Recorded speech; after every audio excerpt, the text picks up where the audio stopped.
Hey everyone, welcome back to week 6 and 7 of my marathon training. We're going for a sub 4-hour marathon in about 2 months. Currently, I'm recovering from an injury. My right foot has always had a bit of tinge of pain in it. And in this episode, we're gonna get to the bottom of it. I learned so much about balance, both in the literal sense and in a training plan, as well as in my life. At the start of week 6 of training, I had just fixed all my recovery. I went for a run and I tried to keep my foot in a good anatomical position, and here's what happened. Holy guys, we're back. I just went out for a easy run, ended up doing my speed run. I'll put the splits on screen, but I just did a 1.5 miles at like around a 7-minute pace. Foot's back, baby. We're back. Speed run done. Low-key a PR for this season. Just feeling so good. So I went for a run the next day. Just a nice little recovery run. The mission today is, as usual, do not re-injure the right foot. Currently, it is raining. Yeah, welcome to Washington.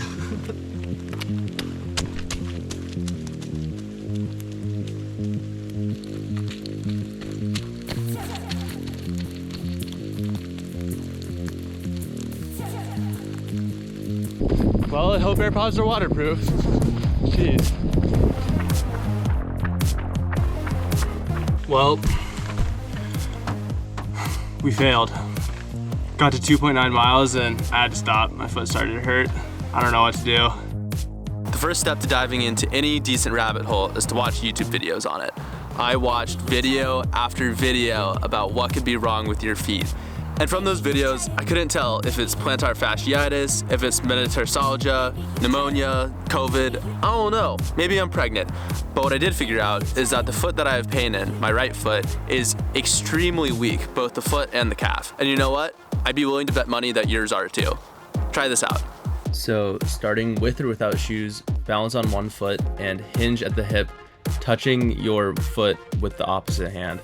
Doing this barefoot is a lot harder than with shoes, but try to keep that back leg sticking straight out and do 10 reps for each foot. These clips are taken after a week of practice, and when I first started, I could barely do 1 or 2 reps. It was really tough. So naturally, we added these into the program and kept watching YouTube videos. So I cut my running training down by like 70 or 80%, but I had to keep training because I have no other way to regulate my emotions other than use exercise-induced endorphins. So I started looking into cross-training and how effective that can really be. Ali Ostrander's channel has been super helpful for this. She's a pro runner who's somewhat injury-prone. I'll link her channel below, but my takeaways were aim for the same heart rate, and for every mile that you're not running, do about 10 minutes on some sort of cross-training machine. So I was just doing the assault bike, which is biking with the fan and the arms, and then also doing some stair stepper because I really like that. As week 6 came to a close, I decided to do a 2-hour, 1,000 calorie session instead of going for a long run, which consisted of a ton of assault biking and stair stepping, and I did the rest of the exercises that everyone sent me. Except for one, because it was a ton of impact on my foot. Sorry. But yeah, I think the assault bike and stair stepper really worked out well. So moving forward into week 7 and maybe into week 8, we're going to be doing at least 60% of our training volume as cross training, and then like 30 to 40% actual running. Week 7, I did a few assault bike sessions, 1 mile on the treadmill, and for the long run day, I went out and did a 4 miles on the trails, plus another 1:20 in the gym to hit a total of 2 hours of cardio again. And we're done. My foot's been feeling sore, but it feels sore in like a muscular way, not in an injury way. So I'm really hopeful that all these changes have begun working already. And I think within my training program, I've realized it lacks other forms of balance too. I don't want to just be a runner. I also like to rock climb, I like to mountaineer, surf, do all sorts of other things, and I need to incorporate some other forms of training. So the only 2 other exercises I want to set goals for right now are for pull-ups and push-ups. I think it would be really cool to be able to do 30 pull-ups in a row and then 100 push-ups in a row, which sound pretty ludicrous, but I think it's possible. And if we're gonna measure pull-ups, I gotta do a set of max pull-ups. So that's what we're doing today. Thank you to Leo for filming. Oh no.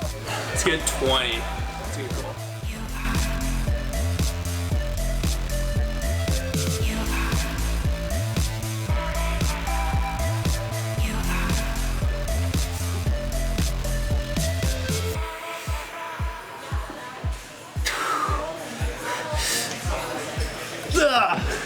I think that's 22. Nice. I don't think that counts.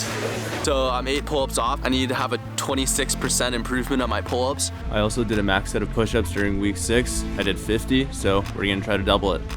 I want to start doing 20 minutes of as many pull-ups and push-ups as possible, maybe like 5 times a week. And setting the 20-minute goal kind of means that if I'm really sore one day, I can just rest for as long as I need to. If I'm feeling really good, I can go as fast as I can and kind of learn how my body likes to train.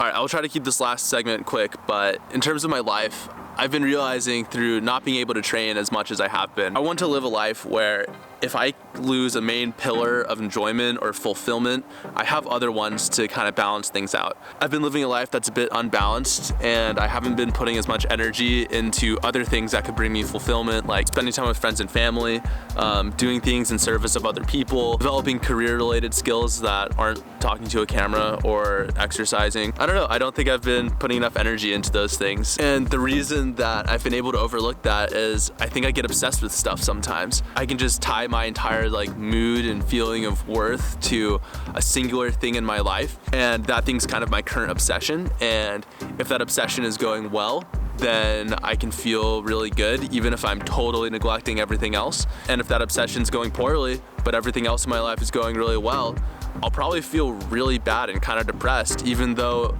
in the grand scheme of things, my life's going great.